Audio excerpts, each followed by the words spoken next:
Les CRI sont un mécanisme essentiel dans le dispositif d'investissement. Sa Majesté le Roi, que Dieu l'assiste, l'a rappelé dans son dernier discours d'ouverture au Parlement en disant que le CRI doit jouer son rôle plein et entier dans le dispositif de l'investissement.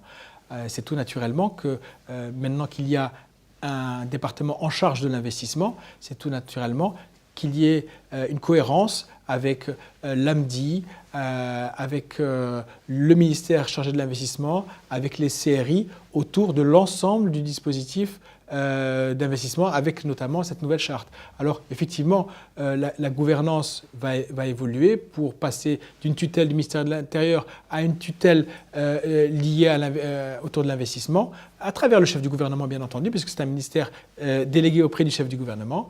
Et nous allons poursuivre la refonte qui a été entamée en 2019 des CRI et qui a déjà porté ses fruits, mais qui nécessite encore un certain nombre d'amendements pour aller dans toute la chaîne de valeur souhaitée par le souverain pour l'accompagnement, aller faire de la promotion territoriale, aller rechercher les investisseurs, signer les conventions d'investissement, accompagner les investisseurs pour qu'ils obtiennent leurs primes et aussi ensuite accompagner les investisseurs dans la réalisation de leurs projets. Donc le CRI doit jouer ce rôle plein et entier.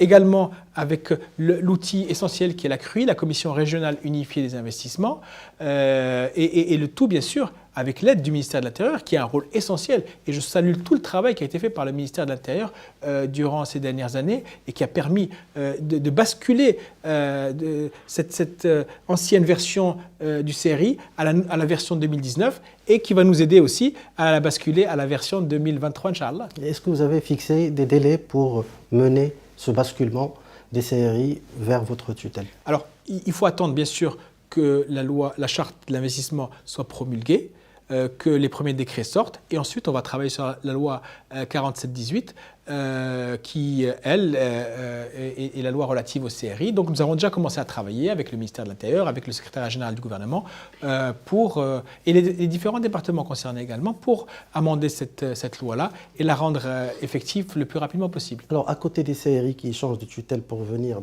sous votre tutelle, il y a le cas aussi de l'AMDI qui a changé de tutelle à partir du ministère de l'Industrie vers la tutelle du ministère chargé de l'investissement. Est-ce que cela ne confirme pas une certaine perception d'une certaine hégémonie du ministère chargé de l'investissement? Et est-ce que ça ne risque pas de créer un conflit de prérogatives avec d'autres départements ministériels, notamment le ministère de l'Intérieur et le ministère de l'Industrie? Non, non, il n'y a aucune hégémonie. Et ce qui s'est passé, c'est que ça s'appelait avant le ministère du Commerce, de l'Industrie et de l'Investissement.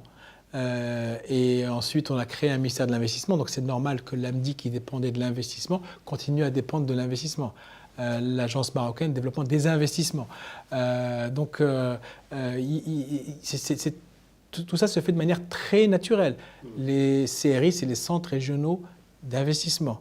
Donc là aussi, on essaie simplement d'avoir une cohérence, mais là... Le basculement se fait en accord avec les départements naturellement, concernés. en accord, ça se passe très bien avec mon collègue de l'industrie, ça se passe très bien avec le ministère de l'Intérieur. On est là comme une seule grande équipe gouvernementale avec un chef du gouvernement qui orchestre cette équipe gouvernementale pour répondre à la vision de Sa Majesté le Roi, que Dieu l'assiste, qui nous fixe un cap bien clair pour nous tous.